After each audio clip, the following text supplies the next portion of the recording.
Hi, this is Steve Hargadon, and welcome to Conversations on the Future of Education. It is Wednesday, February 17th, 2010 in the U.S., and we're sure glad that you've joined us. I'm Steve Hargadon. I'm joined by Teresa Beffa, our co-host slash intern, now engaged and coming live from Germany, probably at 2 o'clock in the morning. And we have Dan Pink with us. Welcome, Steve, Dan. it's great to be here. Sure glad you're here. Okay, so I wanted to give a little shout out to those who've helped to make this happen. Thanks to Illuminate, thanks to Charlene Bloom at C. Bloom and Associates. Thanks to all of you for coming. We're sure glad to have you here. The series is sponsored by Learn Central, which is the social network for educators that I run, the free network. As part of my paid job at Illuminate. And you can see we have a fun set of interviews coming up. Tomorrow, Clay Shirky. Next week, Kevin Johnson and Susan Manning on online education for dummies. That should be fun.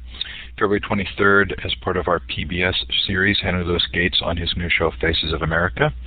On the 25th, Susan Patrick as part of the Q series. Then Scott Robinson, Bernard Robin, Total Recall authors, Sharon Peters on Teachers Without Borders and her work in Africa, 21st Century Skills. Then we're going to look at a view from the commercial side of EdTech, talk to some people who work from the vendor side and see their perspective. Tony Wagner on the Global Achievement Gap, March 30th, Sir Ken Robinson, Jan Cheatham, Carl Blythe, and lots more to come. We're sure glad you're here and appreciate your patronage. So there's that Learn Central slide I was looking for. It's the LC3 Facebook Like and Scope, Illuminate baked in, and easy content sharing. If this is your first time in Illuminate, I want to make sure that you understand this is a participative environment. So we're hoping that you will raise your hand, you'll clap, you'll smile. If you look at the bottom of the participant window, you can see some emoticons. They are how you interact unless you want to put a message in the chat. You can put messages in the chat. You can put messages privately to each other in the chat, but do be aware that Dan, Teresa, and I will see those because as moderators we see everything. If you think that you might like to take the microphone, and with a group this size that may be harder toward the end, please do go up to Tools, Audio, and run the Audio Setup Wizard to make sure that your microphone is working. Now this is where you get a chance to actually show us where you're coming in from, where you're listening from. So look at the map, and to the left you'll see a wand with a red star. Click on that and then click on the map to let us know where you are. And you can shout out in the chat maybe the time and the temperature.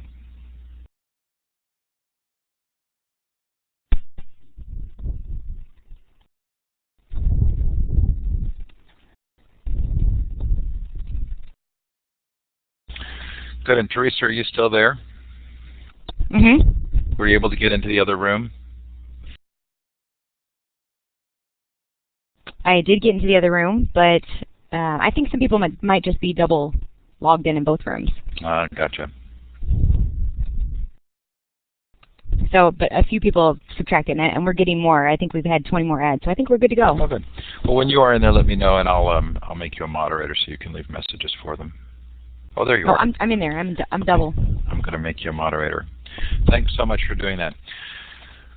Okay, Dan, this is really a treat, and I've got to tell you that as a part of preparing for talking to you tonight, I read through Free Agent Nation, Hold My Mind, and Drive, and it's a glutton for punishment. No. It was really wonderful.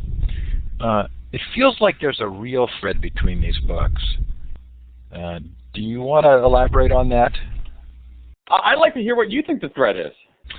I think you're more. I think you're more likely to detect that thread because there isn't an explicit thread. So, you know, on my part, I'm not consciously trying to weave, these fabric together in some kind of seamless way at all. Well, let me tell you what I saw, and then you can tell me if it's close. In Free Agent Nation, I hear you talking about a pretty dramatic historical shift that's taking place for a couple of reasons, one of which is actually because of prosperity. and a change in how we view work. And the other sort of implied are the pretty dramatic changes of the internet. And I see you describing this particular group of people who have become free agents. And I see in the descriptions of them sort of the seeds of a whole new mind, of what kind of skills they have that allow them to be successful and to navigate these waters. And then in Drive, I see you sort of looking at a larger landscape change where, and again, these are my words, not yours, where that particular set of skills and ways of thinking are becoming the norm. And as a part of that, we need to recognize that what we've known but not implemented before now is critical to implement, and that is how we motivate people. Okay, so am I even close? Well, yeah, I mean, you're as close as anybody. You're closer than I am. I mean, I think if there's any kind of thread, and I'm looking at the chat here, so thanks to the people who, Jamie said something that he liked Free Agent Nation. That's really kind of all of you. It's a mostly forgotten book. I think that Free Agent Nation was about, in some sense, about how people are working. I think that A Whole New Mind is about what people are doing at work, and Drive is about why people are doing what they're doing. So I think there's that kind of connective tissue between, that unite the three books. Beyond that, I guess in some sense one did lead to another, because in researching and writing one book, I became curious about another topic. And so a lot of times, one's next book, or like in any kind of endeavor, your next project emerges from the seeds of the previous one, because you have an unanswered question or there's some unresolved issue. But I think your analysis is as shrewd and sharp as any I've heard. Well, it sure feels like a very... Go ahead. Well, that may be giving me more credit than I deserve. So the basic idea of Drive is that there's a mismatch between what science knows and what business does. Now, isn't that true in a lot of areas of our lives? In fact, it almost occurred to me that that's kind of a prevalent part of our nature. I don't know. I never thought about that. I think it could be in this case. Although, not so much, say, in medicine. I mean, I think that a lot of physicians and a lot of medical professionals will look at the latest science and, at least in some ways, try to change their practice based on what we know about science. In this realm, it's proven a little bit more stubborn, because there's this notion out there that if you want people to perform well, then the best thing you can do is to offer them this set of carrots and sticks, this very elaborate system of rewards and punishments. And there is some truth to that. That is, for relatively simple, straightforward tasks, those carrot and stick motivators work pretty well. But the problem is that as more people do more creative work, more conceptual work, work that requires beyond kind of basic rudimentary algorithmic skills, the science is pretty clear that those kinds of motivators, those if-then motivators, if, Steve, you do this, then you'll get that, they don't work very well. And the problem, as I see it, is that especially in business, and that's what I mostly write about. I mean, I know most of your folks here want to talk about education, which is cool. I write mostly about business.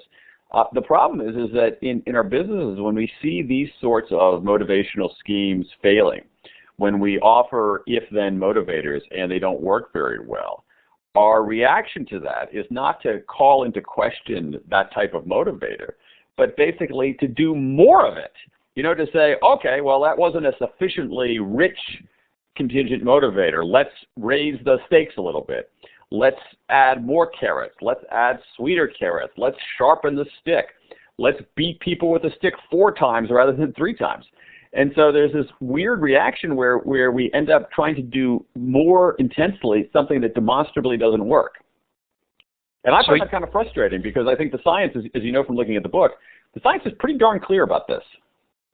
Well, so you're describing describing something that I remember reading in Deming and McGregor and even Yeah. Alfie Kohn. Yeah, sure. And so all of whom are mentioned in this book, Drive. Absolutely. That's good. So I'm sorry, Steve. Go ahead. Yeah. No. So I'm kind of curious as to what's taking place right now that would allow us to change, because 15 years ago there were people saying the same thing. Have we learned something different, or are we at a different moment in time where we could actually take advantage of this? I think it's both. I think it's an interesting question. You mentioned McGregor, Douglas McGregor. For those of you who on the call who don't know, is a former president of Antioch College. He was a professor at MIT in the management school there. He wrote a book in the early 1960s called The Human Side of Enterprise that said, it's a fascinating and very insightful book that essentially said, if you believe that people are passive and inert, you have one style of management. If you believe that people are actually active and engaged, you have another style of management. And you should believe that people are active and engaged because that's how most people are. And yet we believe that people are passive and inert. And if that's your starting point, then you're going to come up with a whole range of very kind of controlling mechanisms for management. So he was ahead of his time. And his book actually had some influence. It's taught in a lot of MBA programs and then just essentially discarded when the rubber meets the road and people actually go into businesses. Alfie Kohn has been talking about this in the realm of education for a very long time. I mean, his book, Punished by Rewards, came out nearly 20 years ago, and he's been doing some, really interesting, really smart, really forward-looking work on this. I think one of the things that has changed, I guess there are two things that have changed that go to your question, Steve. The first is that the body of research and evidence on this continues to pile up. And it's not only psychologists now, it is economists.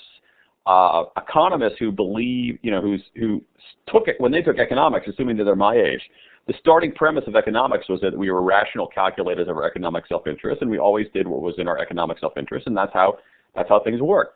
The rise of behavioral economics calls that into question. And now you have a growing body of research in the field of economics calling into question this idea that rewards always lead to better behavior. The second thing, I think, for us, more significant thing going on is that I think the nature of work has changed dramatically since certainly McGregor's time.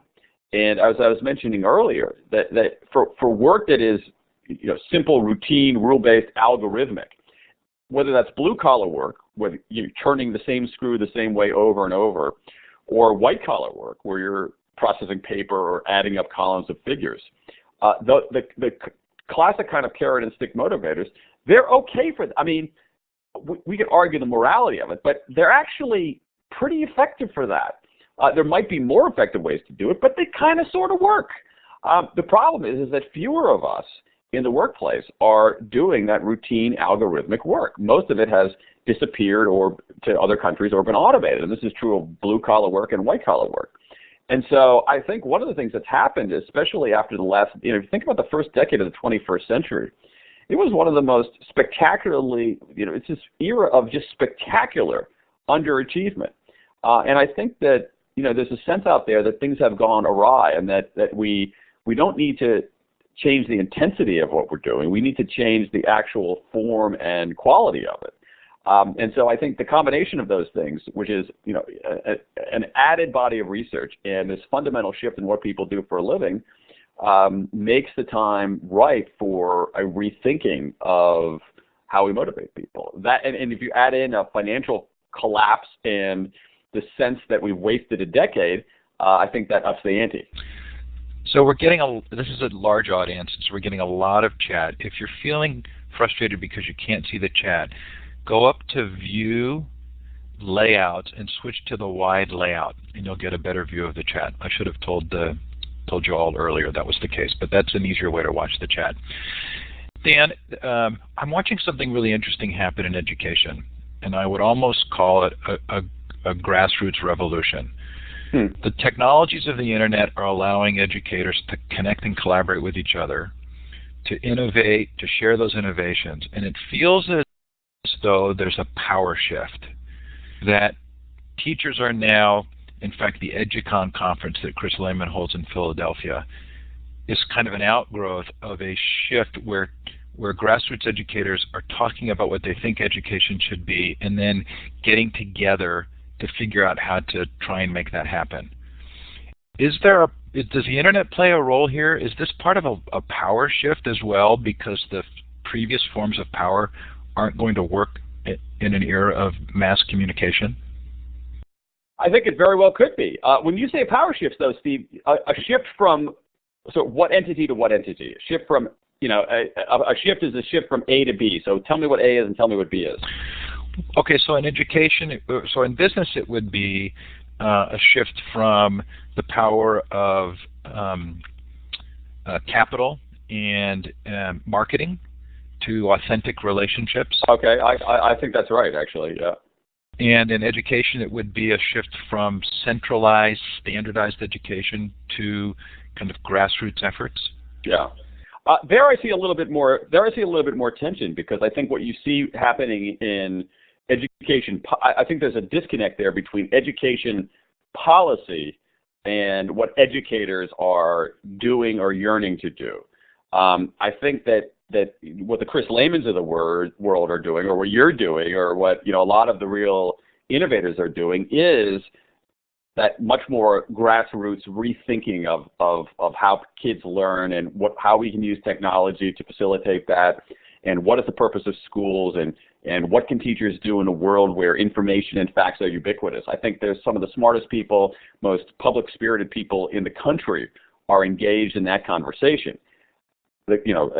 Chris and you and countless other people. However, I think when you look at the policy level, you actually see a push toward centralization. You see a push toward standardization. You see a push toward routinization.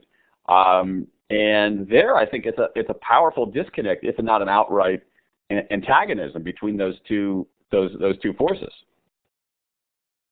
So isn't that interesting? It's almost like the death throes. It's like the RIAA kind of. you become the entity trying to protect yourself rather than figuring out how learning is changing. Maybe that's too dramatic. It could be. I think there's some of that. I just think I also think, if we're talking about disconnects, and that was the start of this conversation, I think that there's also a disconnect not only between those, let's call it what you're describing, grassroots world and policy world. I think that what you also see is a disconnect between the people who are in the classroom doing the hard work and the people who are setting policy. I think there's a big disconnect between those two worlds, and I think that's the source of some of the problems. The other thing is that I also see this kind of dangerous tendency out there to, in some ways, deify the private sector approach to things. And so if we say, if we just run this like a business, all will be better. And, that means importing these kind of Wall Street style incentives for inside of classrooms, for both for kids and for teachers. Things that demonstrably haven't worked on Wall Street. Well, let's try them in a less intense form inside of our classrooms. And so I really do see this broader disconnect out there, and I'm not sure exactly how to bridge that disconnect. Although I think what it essentially amounts to is in some ways, a battle for the hearts and minds of people who aren't engaged in the conversation as intimately as you are, about whether we're going to go in this direction of routinization, standardization, or whether we're going to go in this way, in this more grassroots, entrepreneurial, technology-enabled direction. This is really fun. Dan, I'm so glad you're here. Okay, so I listened to your TED Talk. And I just thought, and I think one of the people in the chat, I'm trying my best. Oh, it's so hard. I'm trying my best not to look at the chat, because I'm the world's Don't worry, worst I'm tracking the chat for you. I'm the world's worst. Well, I'm just so curious about what people. It's sort of like mind reading. So you can see what people are thinking. The problem is in the back channel is that I guess my brain is too old to be able to follow the back channel and have a conversation with Steve. So I'm literally consciously not looking at the chat, but I did peek at the chat, and I saw somebody make a really smart comment, which is that, I don't know the numbers here, but my hunch would be that virtually no legislators at the state, and certainly at the federal level, are teachers. And I think that's part of the problem too. Okay, so this we're gonna we have way more than the half hour. And left. I am, as Greg Blum says, I am a digital immigrant. Well, I'm a digital native, and I'm having problems. Does that help? No, I am a digital immigrant. I admit that. I actually read physical newspapers. I'm a relic. So, Dan, you need to watch the segment from Frontline's Digital Nation where they actually went to Stanford and the guy is looking at multitasking. And as it turns out, scientifically, you're going to appreciate this, those who think they're the best multitaskers actually turn out to be the worst. Okay, and is the converse true, that those who think they're terrible multitaskers actually are incredibly skilled and powerful multitaskers in reality? No, the truth is that nobody Darn. multitasks. Yeah. That the brain just doesn't multitask. Yeah. Hey, so I listened to your TED Talk, and you said that this was not about emotion, but you sure sounded passionate to me. Well, So- I mean, here's the thing, for all of the stuff that I write, and as you know from reading the books, I mean, I am probably the most kind of, unhip, logical, linear, nerdy person you could possibly imagine. And I get a little bit upset when people are mean to each other, but I get a lot of upset when people do things that are illogical. And what really drives me crazy, what makes me really crazy about all of this is that the science is very, very clear. And there's this notion out there that businesses, many businesses portray themselves as these resolutely hard-headed, data-oriented, we're tough, we follow the facts.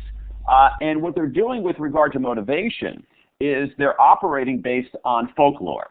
They're operating based on false assumptions. They're operating based on outdated premises. And they're not actually being hard-headed. And I think if we're hard-headed, this world, as you know from reading the book Drive, is a wash in paradoxes. But I think if we really want to be hard-headed about it, it's going to take us to what seem to be some very soft-hearted conclusions, which is that what we really need to do for enduring motivation, both in the workplace and at school, is foster this deeper sense of self-direction, this deeper sense of making progress, this deeper sense of purpose. That for the things that really matter, that's the pathway to high performance, not these things that seem superficially to be very hard-headed. And so the illogic of it is really the thing that makes me want to tear what's left of my hair out.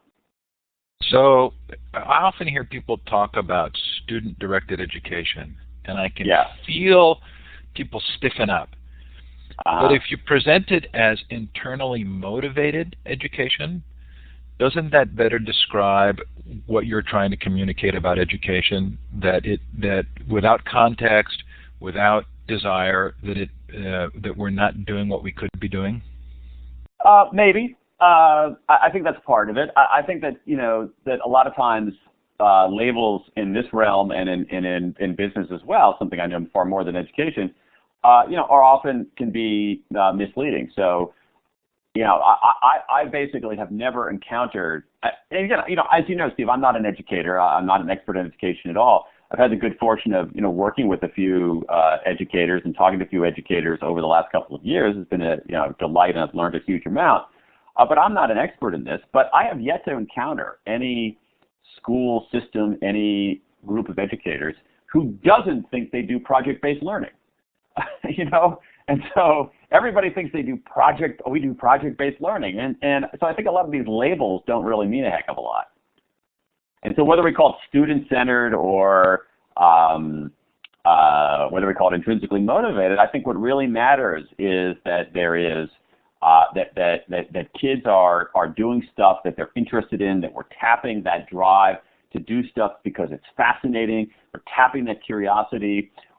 We're encouraging a sense of rigor, but rigor that comes from the internal desire for mastery, not from the external demand for compliance, where kids are motivated because they understand how it all fits together, where kids are motivated by the joy of learning itself. And those are things that I think, that the very best educators have really been fighting for. But the trouble is they've been fighting for it in a system that often suffocates that. So is this part of the same story? I'm thinking that it's Seth Godin in Linchpin who talks about franchising and how franchising is designed to not require anybody with significant individual skills. So have we created an educational system that's about control and systematizing rather than being about rigor? I think in some cases, yes, absolutely. I think that there is a kind of false sense of rigor. That is, we think of rigor not in the way that a great athlete or great musician would do it. We think of it, which is basically working extremely hard to get better at something, testing your limits. But we think of rigor as doing stuff that's really, really boring over and over again. That's brilliant. That's my takeaway quote for the evening. It's sort of like fake rigor, It's like, if you don't hate it, it's not rigorous. And I actually think that students, many students, not all, because we have a whole mix of students in the education system, but I think that many students would embrace rigor, and that we're actually in some ways selling them short. I'll give you an interesting example of this, Steve. I was talking to, just so happened, I was talking to a teacher on Saturday, and I was saying, if you're really concerned about, let me take 2 steps back. If you're really concerned about mastery, anybody who's interested in achieving mastery, which is I think one of the big motivators out there, that person has to have feedback, regular feedback. And the problem in the workplace is that we have these performance reviews where you get feedback once a year, which is a joke. You're never going to achieve mastery in anything if you get feedback once a year. Just think about any great athlete or a great musician trying to get better and getting feedback once a year. It's comical. And so I was saying is that people need to take back their performance reviews, do their own performance reviews. And I was saying to this teacher, I said, and I actually think that one of the habits that I would like to teach my kids, and I think is helpful for a lot of people, whether they're children, young adults, or old men like me, is to have the capacity for self-assessment, to set one's own goals, set one's own standards, establish mechanisms to get your own feedback. And you can do that with something akin to like a do-it-yourself report card, where the student he or she would set out his or her goals at the beginning of a semester, and then monitor, watch their progress, and then and then self-evaluate and compare that self-evaluation to what the teacher's evaluation is. This is being done at some schools. And the point of all this, Steve, is that this teacher said to me, I do that, okay? And I started doing that. I started having the kids self-assess. And one of the things that was so interesting is that they were harder on themselves than I was. That is, they were actually had higher standards for themselves than I was actually offering for them. That they were so deeply concerned about getting better that they were actually fiercer critics of their performance and their progress. And so at one level I'm surprised by that. On another level I'm not, because human beings are mastery and engagement seeking missiles. We want to get better at stuff. We want to get better at stuff and achieve mastery for the sake of achieving mastery and getting better at stuff for its own rewards. It's a very powerful motivator, and the evidence on this is just in a whole number of ranges of life, not only education. The evidence of this is just powerful. That is, if you deny people that search for engagement and mastery, they're going to do what they can to find it somewhere else. How important would you like this book to be? What would be your sort of ideal path at this point for people's awareness of it and use of it? Well, as you know, this is mostly a book about business, and mostly a book that's aimed toward business people. And I don't have any false hope about what a book can achieve. To me, what a book can achieve, a book is a successful book if, in some ways, only if it triggers conversations. So my goal in this is to give people maybe a slightly different lens through which to look at what they're doing.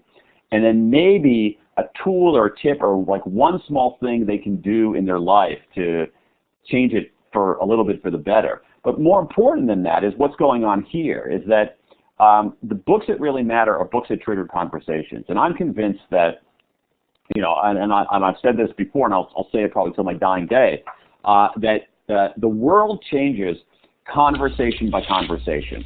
Conversations are what changed the world. Every good thing began with a conversation. If you think about it, every great romance, every great love affair, they all began with a conversation. Every great entrepreneurial adventure, started with a conversation. Every great social movement started with a conversation, and that's what really changes the world. And so, if I can trigger the kind of conversation that we're having, or the kind of conversation that's going on in the back channel that I'm not watching, then we begin to move the needle, a few millimeters. And over time, it moves a few centimeters, and over time, it might actually move in a significant way. I love that answer. And obviously, owning the domain name conversations.net, I agree. But you know what? I'm sorry. I'm like, Steve, I think we just got the ansanswer we've been looking what? for. I have to say that. I did not even make that connection. I feel like an idiot, but I did not make that connection. But that's, I really do believe that. Conversations are what change the world. And if you really take anything great, you can trace it back. Its origin is a conversation. Dan, you're providing me with an enormous amount of scribble fodder on my notepad here. Yeah, I'm going to have to go back and actually get these quotes down verbatim. But this is really fun, and I hope that we are doing exactly what you described. Hey, tell me what kind of pushback, if any, you're getting to the concepts in Drive.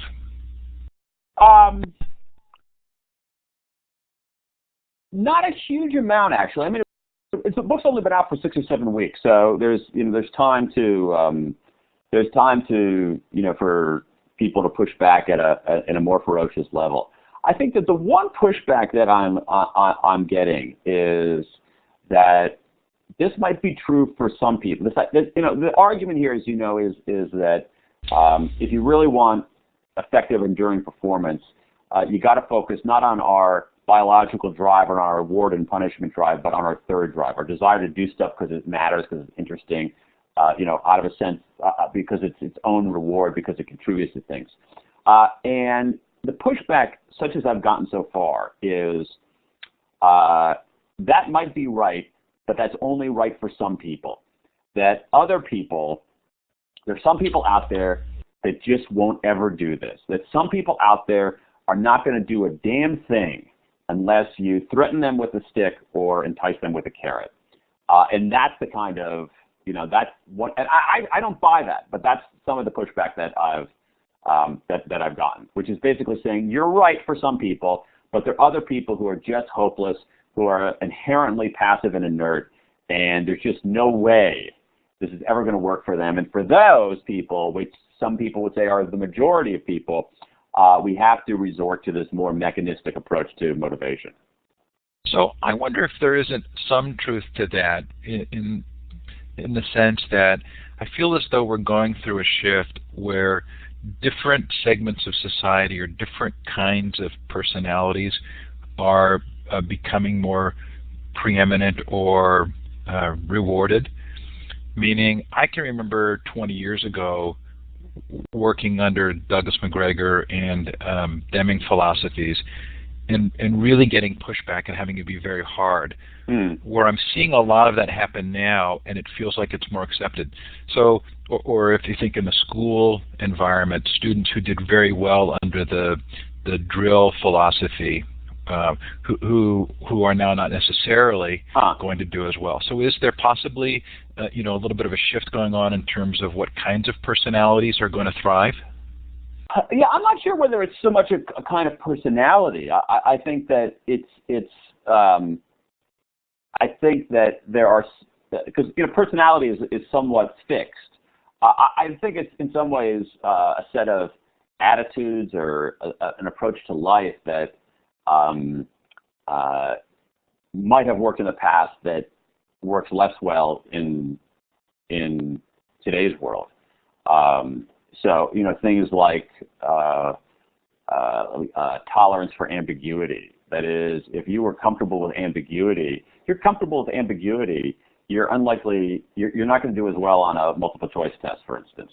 But I think that today the returns to being comfortable with ambiguity are more profound than that. So I think that's, so if you think about that as an attitude, saying I hate ambiguity or I'm comfortable with ambiguity, I think that if you actually try to banish ambiguity, that's actually a pretty good mechanism for a world of routines and right answers and standardization. And if you're comfortable with ambiguity, if you're seeing nuance and different sides of things, that's probably less advantageous for a world of routines, right answers, and standardization. I think the converse is true now, so that if you're not comfortable with ambiguity, I think you're going to have a difficult time. And in some ways, if we go back to our education system is designed essentially to extinguish any kind of ambiguity. That makes sense in some, in some instances. For instance, the multiplication tables. 9 times 3 is 27. It's not, well, it's a little ambiguous. I'm not sure it's 27. Maybe it's 26. I mean, it's 27. But there are fewer things that are like that. And so people who are willing to tolerate ambiguity, who are willing to deal with things that aren't perfectly clearly defined, who are willing to look at a range of possible answers and solutions, none of which are perfect, I think that sort of tolerance for murkiness is more advantageous today than it's ever been, and might have been a liability in the past. It does feel like we're undergoing kind of a cultural negotiation around these topics. And I even feel like in the last few years that we're talking more than we did before. I love it that you mentioned Apache and open source software. Sure. As part of your new operating system. I love that portion of the book. We probably don't have time to drill down, but I did want to give you a chance to talk about autonomy, mastery, and purpose. Sure. Those I think are the building blocks of, or at least what the science shows are the building blocks of effective, enduring motivation, particularly for more complicated, creative, sophisticated tasks. And so autonomy is really our desire for self-direction. That is, a lot of our systems in business were designed to get compliance. Management is basically if you think about Gary Hamel, the great management scholar, has said management is a technology, and I think it's a nice way to put it. It's a technology that's very effective for getting compliance, for getting people to comply. It's not a very good technology for getting people to engage, and I think that self-direction is a better way to foster engagement. And so you have companies doing a lot of really interesting things in the world of self-direction. So giving almost radical amounts of autonomy to people to do what they want, the way they want, how they want it, when they want it, with whomever they want. So it seems like these really cool one-day sessions called FedEx days that one company is doing, where you have 24 hours to work on anything you want, any way you want, and you just have to show the results to the rest of the company at the end of that 24 hours. You have companies experimenting with giving people a certain amount of time to do whatever they want. Companies experimenting with radically flexible schedules and things like that. Places like Zappos, the shoe company, running call centers by throwing out scripts and monitoring and timing people in order to engage even their call center employees in customer service. And so, I really think if you want engagement, self-direction is the pathway there. If you think about something like mastery, which we talked a little bit about, mastery is our desire to get better at stuff. And there's some very interesting research just reported in Harvard Business Review last month. It's a very, very interesting study done by a researcher at Harvard named Teresa Mobley, who looked at, had several thousand workers in some companies keep day-to-day diaries of their mood, their subjective well-being, their sense of satisfaction, every single day. And she found, massive amount of data. And she scrutinized that and found that the days that people felt the best, the days that people had the highest sense of satisfaction, highest level of engagement, felt the most motivated, were the days when they were making progress. They were making progress. Not big, bold, dramatic progress necessarily, because we're talking about one day, but making progress. That's, we want to make progress. We want to get better at stuff. And this is where, Steve, open source comes in. Because if you think about something like Linux or Apache, here you have these incredibly technically often these very technically sophisticated people with jobs that where they're getting paid.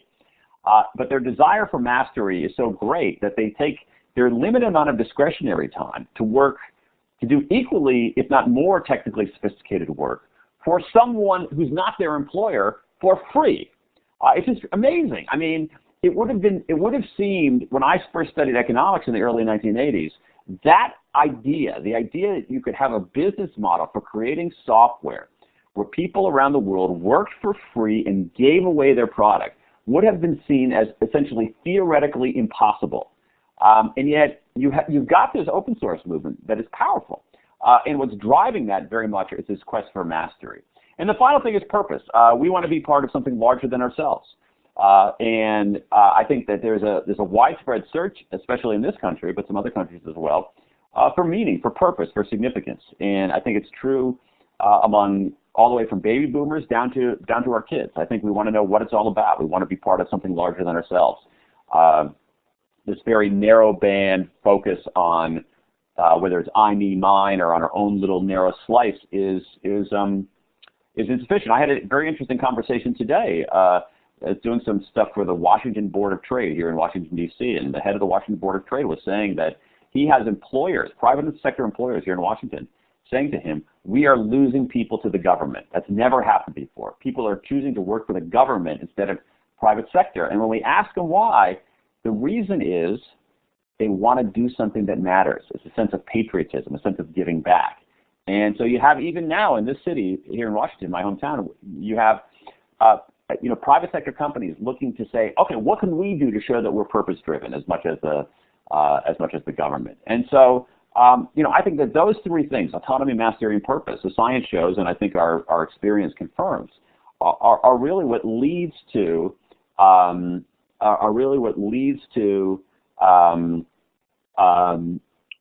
sense of enduring motivation. And I see somebody on the chat room responded about government, that it was a search for security. There's a little bit of that. Actually, when they probed this, it was less about this kind of security than it was about the kind of more about sort of the predictability of work hours, if you can believe that. It wasn't necessarily long-term job security, because actually here in Washington, particularly in the federal government, I'm not sure if people necessarily buy that so much in a world of towering, seemingly endless budget deficits.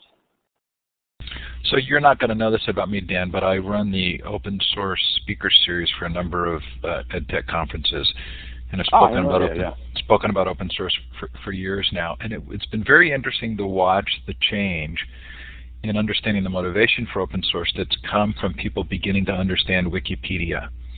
Because as Wikipedia has entered our collective consciousness, it's sort of manifested to us, I think, the very things that you're talking about, what would actually drive people to work on a project like this. And then the light bulb goes off.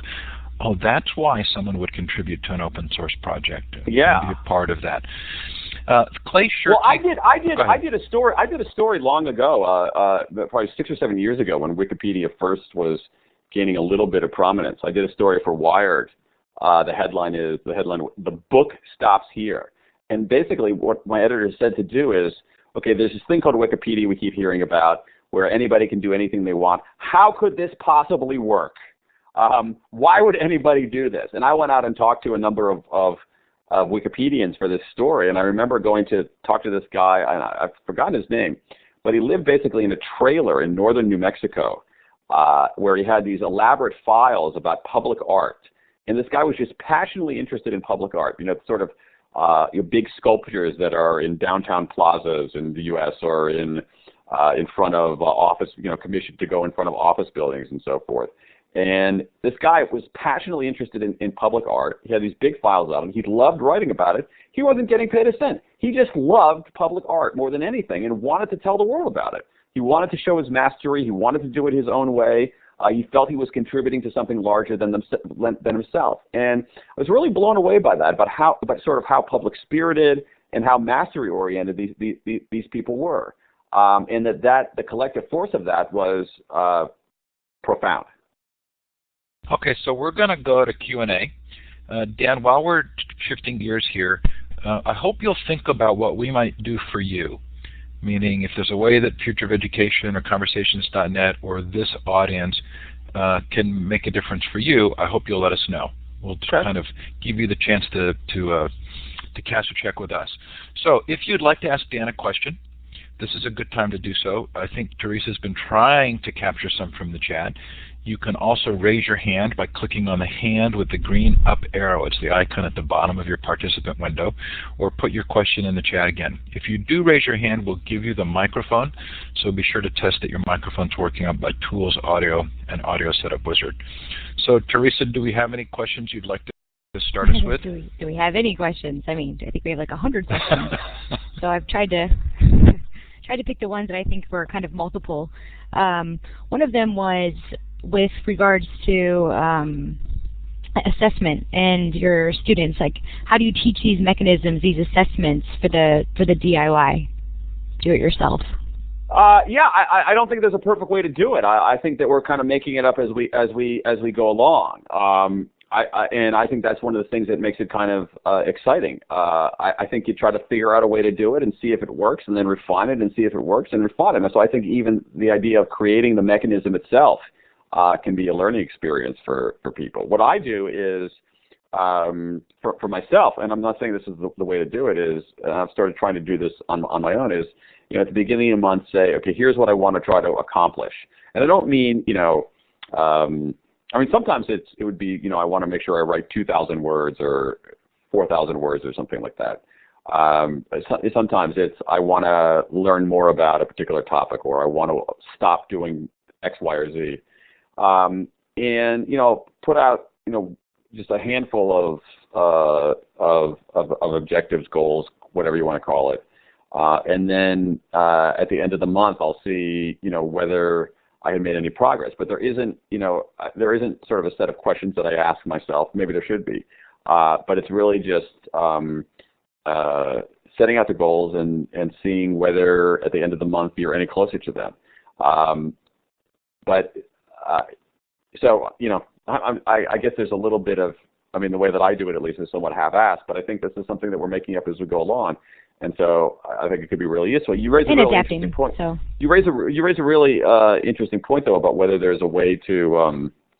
I hadn't thought about whether there's a way to systematize this a little bit, so you can provide a little bit of structure. A little bit of structure and scalability for it. It makes perfect sense. Maybe you've got a sixth grader class, or even sixth graders, even in 25-year-olds, they get out of college and then they're going into the workforce. Yeah. How can they progress over time and adapt and say, okay, because you're learning new skills, you're learning more about yourself, you're learning about the world around you. Yeah. One particular question that I found really useful is, and it's a specific question, is what tools or information do I need to do better? That is, a lot of times when you assess your performance and you come up short or come up not as great as you wanted, it isn't necessarily because of some kind of personal inadequacy. It could be because of some situational, contextual thing, like, oh, you just don't have the information, or you just don't have the tools. And I found that a really interesting. Actually, just asking the question, like you just said. Yeah. I think that's just so maybe there is a way. There's probably, it's a very interesting point. There's probably a way to collect, what are the 3, 5, 8, 12, most important self-assessment questions for individual performance at work or at school. It's a great point. I hadn't thought about that. I think that makes a lot of sense. We could do an open source group, everyone. Yeah. No, I think that it's possibly wikiable. I think it is wikiable. Yeah. The wiki, yeah, it is for sure. Okay. Was there anybody that wanted to ask a question? Actually physically ask? I thought so. Okay, so Hunt, I'm going to give you the microphone. To turn your mic on, you click on the larger microphone. There you go. I think I got it. Dan, I wrote you earlier this week. I'm the guy who said that grades had really essentially messed me up through college. And I just would like you to comment a little bit on that because, you know, my feeling, I've been teaching for 25 years, and the rest of my life, basically, I've been a student. And it just seems to me that, you know, grades make motivation outside, and they make it something that's totally separate from the student. And one thing is that if you can get kids to self-assess, it puts you as a teacher more in the role of coach. Like, I'm helping you reach your goal by giving you a reality check. And that's really totally different than saying, I'm trying to meet this exterior set of standards that someone either, like, grades me like meat, like you're this grade or that grade. And it seems that that whole thinking is rooted in factory-style, you know, conceptualizations of school. And I just wonder, what is, you know, how can we start getting beyond that, and how can we, you know, make that something people understand and take seriously? Okay, that's the end of my question. Yeah, I think it's a really good question. I think that your analysis of it is really spot on about how self-assessment puts the teacher in a very different, or the instructor in a very different role. I think it's, you know what happened? I asked this question to two of the heroes of this book Drive are a guy named Edward Deasy and a guy named Richard Ryan, both at the University of Rochester. And I asked them this very question in one of my interviews with them. I said, well, so what do you guys do with grades? And both of them said, basically, you know, almost put, not quite literally, but sort of metaphorically, put their head in their hands, but they said, oh, God. And because they really didn't like them, and yet they're required by the university to do it. So what they did is Ryan, for instance, gives his students some autonomy, some discretion over how they're evaluated. And so they can choose to, say, be evaluated by papers or by tests or by, you know, they can essentially fashion how they themselves want to be evaluated. I think that's a decent step in the right direction. You know, I think that what you can do, what you're doing, is actually in fostering the self-assessment is really smart. And I think that what it does is it, you know, we take a step back. If we take a step back, we say, okay, what's the purpose of grades? The purpose of grades is just, it's a form of feedback. And the reason we want feedback is we want to know how we're doing. And the reason we want to know how we're doing is we want to get better at something. And I think that point has been lost. That is, we often see grades as the goal. Grades are the whole point of why you're doing what you're doing.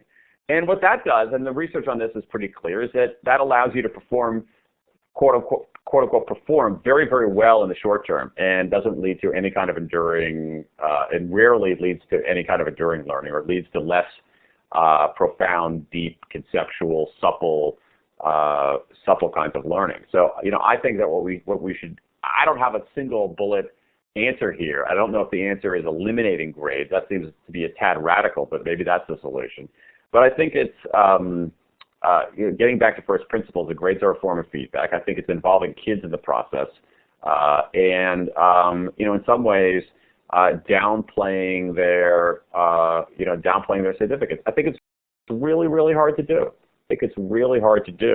I think it's something that parents can do. So when I think about my kids, you know, my kids are, you know, the oldest one's in middle school, so they're still little, and but our middle schooler has started getting grades for the first time, and it's a grading system of 1 through 7. You know, 7 being the best. It's a screwed up grading system, and you know, what we do, my wife and I do, is actually, to the extent we can, it's not say, oh, you got a 7, we're so proud of you, but essentially bring her into the conversation. To the extent, you know, bring her into the conversation. Say, okay, so you got this grade in this class. What do you think about that? Is that seem accurate to you? Is that, you know, have you mastered? You know, if it's a high grade, have you really mastered this material? If you have, was it too easy? Was it challenging? If you get a lower grade, you know, so what's going on here? Did you, you know, are you having difficulty? Are you not mastering the material? And just trying to have that conversation. So it's really about, you know, mastery, and less about, you know, hitting an objective. And I have to say, when I was in, especially in high school, I got very, very good grades. And the reason, it's not because I was learning anything. It was because I knew that the way to get good grades was to give the authority figure what she wanted, the way she wanted it, on time and neatly. And so I think that grades too often foster a sense of compliance rather than a sense of engagement, and it really shortchanges kids over the long haul.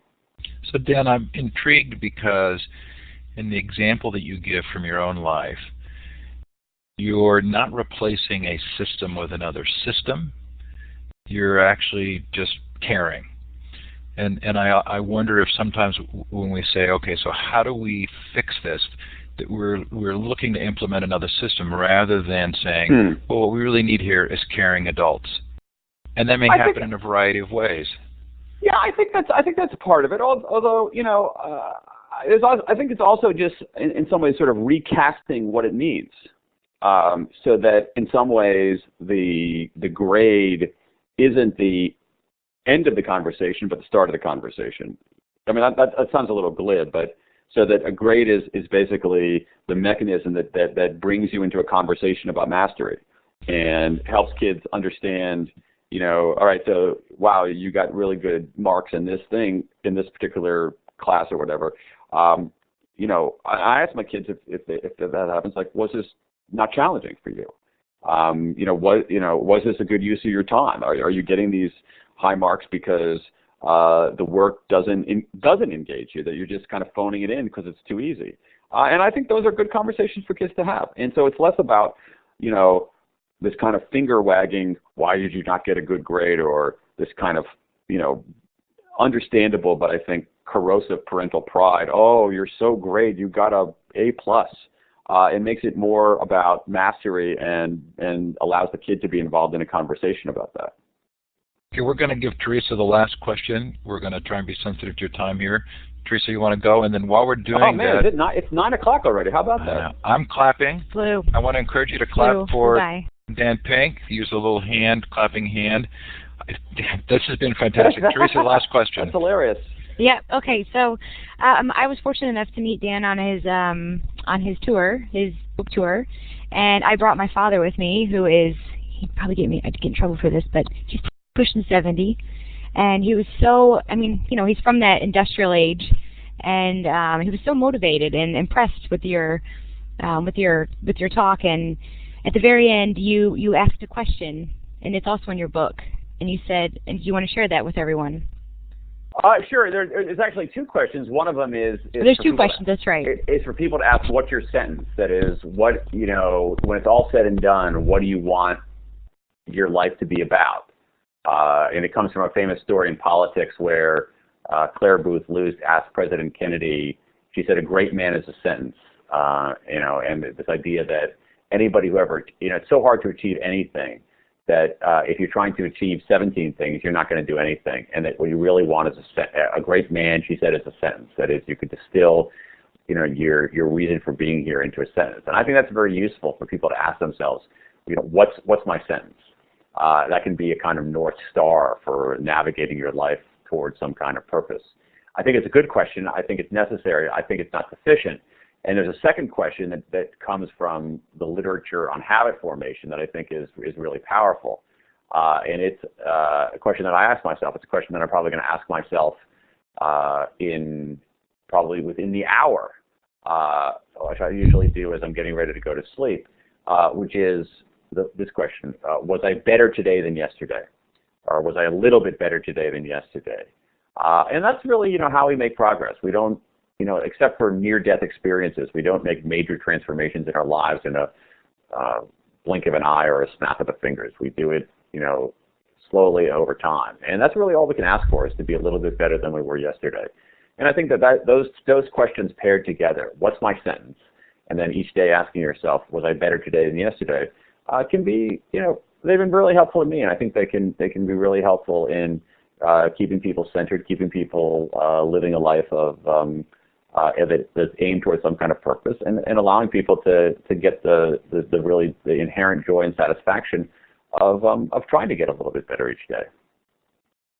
Okay, Thank you. I agree, and that was what it was for me. And I mean, I'm sitting there with my father. We're 50 years between us, and you know, he's like, "Quick, write that question down. Don't forget it." Oh yeah, I remember when I remember you telling me that. Yeah, that's funny. It's a good exercise. We have a little video maybe I can try to find it on the and put it up on the chat thing here if I can do that. There's a video that explains this in a 2-minute little fun animated video that a very talented animator did on this. I'm going to try to put the URL up here in a second, guys. So you can actually see a slightly more polished rendition of that than my semi-half-assed. Wow, somebody else got it before me. How the heck did that happen? Welcome to the It's back crazy, channel. I know. Kristen Yeah, Swanson, awesome. you're on fire. Yep. I was waiting for someone to get it. Very I good can't effort, believe Kristen. that.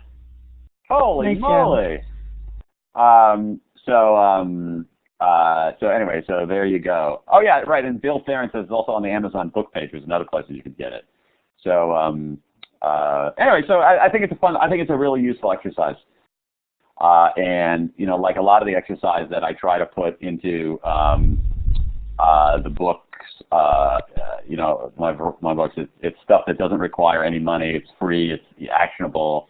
People can tinker with them. So there you go. I promised Teresa the last word, but I'm going to put in the last word. Go for it. Dan, I love how you organize your books. I love the chapter summaries in A Free Agent Nation. I really appreciate the referrals to other books and other people. I think it's really terrific. Okay, so we promised you an hour, and we're at the hour. Thanks a lot for that, Steve. That's actually very meaningful to me. I'm not joking around because I actually try very hard. I think very hard about the architecture of the books, and try to build the books in a way that I would want. And no joke, sometimes I get a little flack for that. For I can't believe you put a summary in there. The tools. I just wanted to tell everybody the tools what's at the a end. toolkit? This is not a serious book if it has a toolkit. I think that's BS. But it's helpful for me to hear that from someone else that thinks that I'm not completely insane. I'll write a letter of support any day you need it. Thank you. Okay, so big thanks to Dan. Dan, I'm the guy who sticks around through the end of the movie credits. So I'm going to stay here. We're going to have a post-show chat. But this is, you've done your time, and it's been most appreciated. And you can exit just by clicking on File, Exit, and get back to whatever you need to be doing. But thanks so much for coming tonight. Hey, it was a pleasure. I really enjoyed it. It was a lot of fun and some great, really just a great conversation. I can't believe that an hour went by that quickly. So thanks for that, and thanks for what you're doing, and thanks for having conversations. Absolutely. This is an audience that obviously loves you. Thanks, all right, Teresa. see you guys. Bye. Bye. All right, bye. Okay, so Dan's leaving, but we're going to stick around for a little while at least to give you the chance. If you felt shy about taking the microphone, you can do so now. If you'd like to talk about any aspect of the book. Teresa, it's 3 a.m. in Germany, I think. So yeah, I think I might check out this time, but I really appreciate it. It was great. You know, it was worth staying up. I did the Red Bull. I easily could have spent another hour, if not more, kind of drilling down on some aspects of the book. You know, we didn't talk about Carol Dweck at all, but he mentions Carol and her work. You know, there's so much in this book that I really enjoyed. And we could do as much time, if not more, on Free Agent Nation. The book is 9 years old, and yet it's so relevant. I was fascinated. And I'm sorry to everyone that I couldn't get all your I mean, you know, I just tried to there's so many questions, which is great. I think he said it, you know, it's about the conversation, and you can see just in the chat, everybody talking, it's like every idea brings on a new one, and I think these chats are really valuable. They've got lots of information. People can go back and look and just kind of let it sink in. So if you want to know how to get on the list for these interviews, go either to conversations.net or futureofeducation.com and just sign up, and you'll get email notices from me. It was fun. We had over 200 tonight and only 20 yesterday. You know, it just goes like that. Sometimes the name is known. Dan's pretty well known. You know, David Simon Garland is, or David, yeah, that's right. Not as well known, but I actually really enjoyed his message as well. I thought he was extremely well spoken. Yeah, and again, everything's actually, recorded. I think we should mention to everyone to check that out, because the whole entrepreneur conversation, especially for the younger generation, you know, he's under 30 years old and he is just rocking it. He's just gotten a book deal. He's been doing his business since August 2008. He's got his own TV show. You know, he's a great example for, I think, the Gen Y, that you can succeed, and just, you know, it's hustle. So all you need to do hopefully is people will check that out. Either go to my blog and click through on the event and recording page link, or go to futureofeducation.com or conversations.net, and the recordings are there, and you can find them in the archive sections. And this will be up. This should probably be up by tomorrow morning, quickly. I did think David was great yesterday. Well, Okay, I'm so going to say, you gonna say goodnight? Yeah, I'm going to say goodnight. Guten Abend. Schloss gut, everyone. Go USA in the Olympics. I'm excited. All right. Thanks a lot, Steve, and everybody else. Have a good one. Take care, Teresa. Bye. Thank you so much for everything. Good night. Oh, thank you. Bye. Anybody want to grab that microphone? Anybody have something that they really agreed with or didn't agree with tonight that you would want to say? If you'd like to do so, you click on the hand with the green up arrow, and I'll give you the mic. Otherwise, you can put your notes in the chat. Deb says, all these writers appear to be a bit ADD. I find it interesting that we drug those kids to... Yeah, that's a whole discussion there, isn't there? Just such a fascinating... I feel as though in Dan's books there's this thread of how our prosperity is providing a change in opportunity. But I also think that it's really related to the power shift that the internet brings to the individual, and that we're at this very unique place where we can question the way some things have been done and reshape. Some of the things that I'm enjoying the most are the local efforts in my area of people to start or reshape their schools. And as much as Dan said he wasn't I still got the feeling from Dan that there was a desire to create kind of a system to make Drive, his version of Drive, more readily available. And I kind of keep coming down to the need for people to be able to feel like they can work locally on things that they really care about. Blanca, I don't know that I'm an expert. What do you think? Is there a faster way to change schools at the local level? My guess there is that it's participation. And again, we look for systemic solutions, and yet probably those are one by one, and then just sharing those experiences.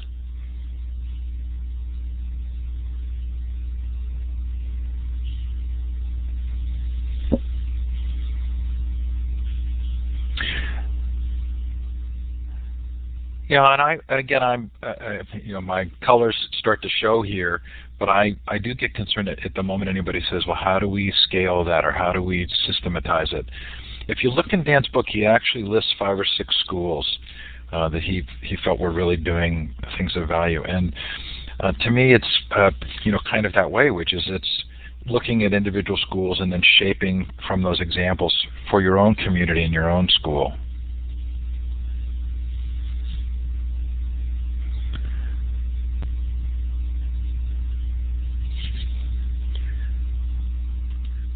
So it was so fun to have people really anxious to talk to James Paul G the other night.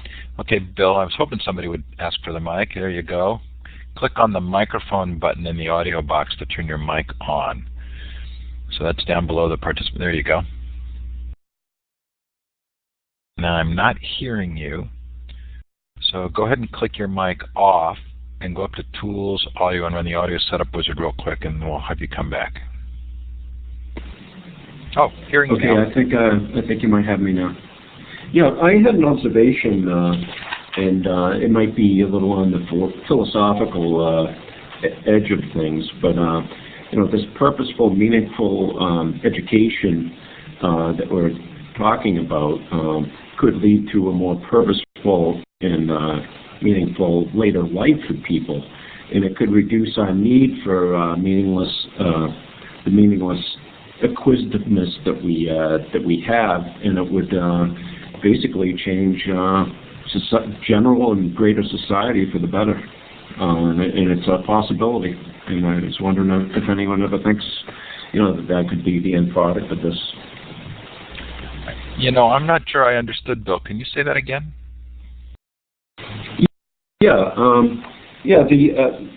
Teaching kids in school to have a purpose, to be autonomous, to have mastery, to have purpose, it would give them a greater sense of meaning for their lives, and a lot of the useless striving for material goods that we have in society could be alleviated in some way. I think we're looking at a basic rewiring of the brain with some of this new technology, new ways of learning, and I think that newly rewired brain will have to have a new society to fit into. So I really like that idea, and I'm particularly fond of the entrepreneurship model, not necessarily as a business model, which kind of came up in the interview last night, but just the idea that you are sort of in an apprentice, as a student, you're in an apprentice situation where you can be working on things that will actually make a difference, whether it's a history of your great-grandfather, or it's working and building a website for a local historical site. That with the internet now, there's this opportunity for unique endeavors that really would facilitate that kind of thing. And I think what you said is very much in harmony with what the chapter on education from Dan. Any other thoughts on that?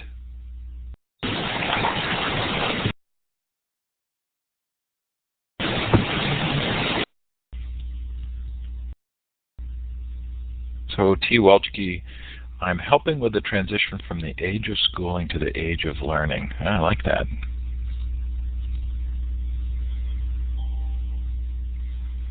Okay, T. Welchke, you have the mic.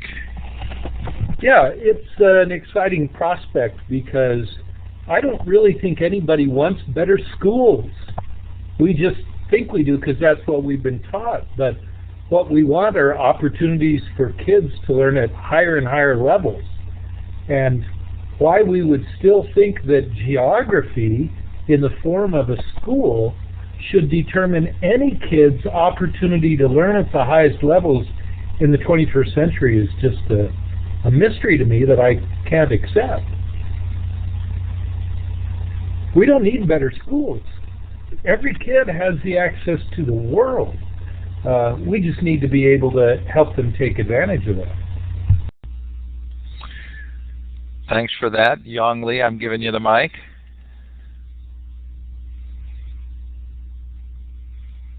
So Yong, to turn your microphone on, you click in the audio box, you click on the larger microphone button. It's like an on-off switch, and it will turn your mic on.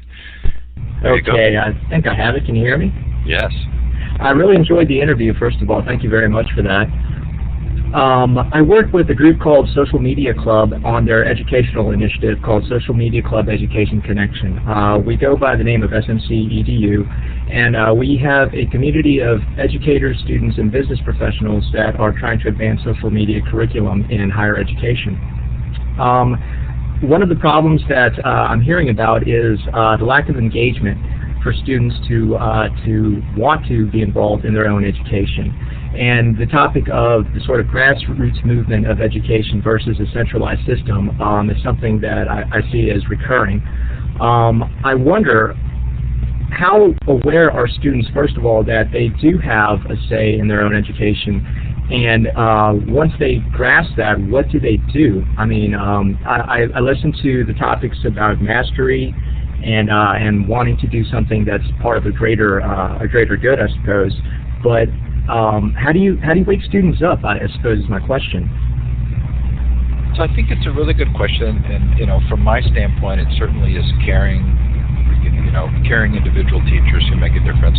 I also think that the sort of the untold story here we didn't talk about tonight is the role of parents. And there will be a generational shift, because a lot of the parents right now of children who are in school don't know about this kind of opportunity. So for them, school is rigor where rigor is drilling, rather than rigor as in self-engagement and self-motivation.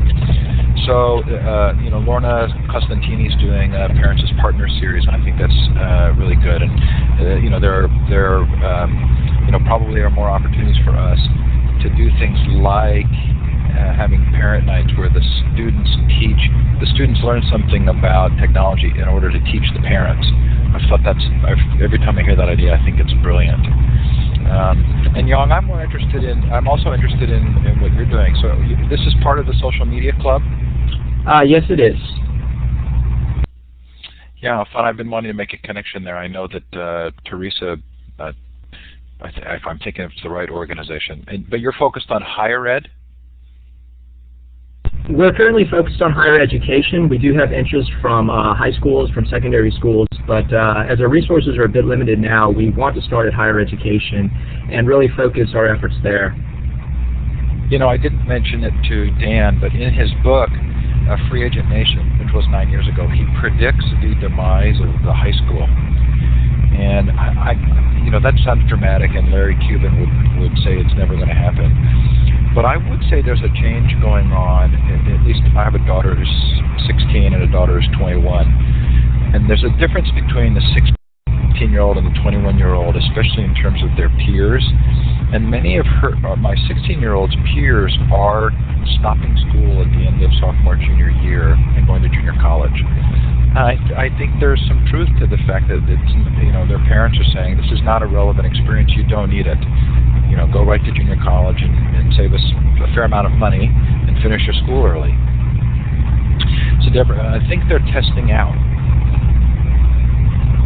and then they'll take classes at the local junior college.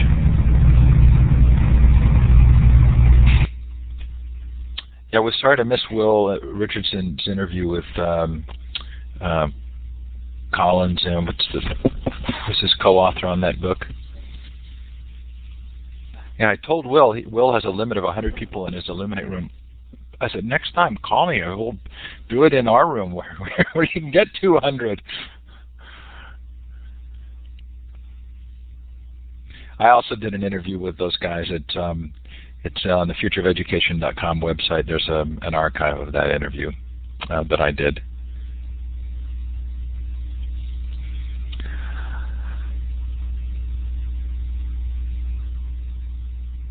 Okay, so I can smell dinner. I think it's time for me to go. Hey, sure appreciated you being here. Oh, tomorrow night, Clay Shirky. We'll talk about Here Comes Everybody. We'll talk about social changes that he's seeing. Clay's book, Here Comes Everybody, was probably, I would say, the sort of watershed book for a lot of the people, edu-bloggers, or the people in social media and education. Became kind of a touchstone for a lot of the conversation. So that's tomorrow night at 8 p.m. Eastern Time, 5 p.m. Pacific, and in the same room. And I better check my links to make sure we don't get people in two rooms again tomorrow. Thanks everybody for coming, and the correct link will be on my blog and in futureofeducation.net and conversations.net. Sure, glad you were here. Have a great night. Take care.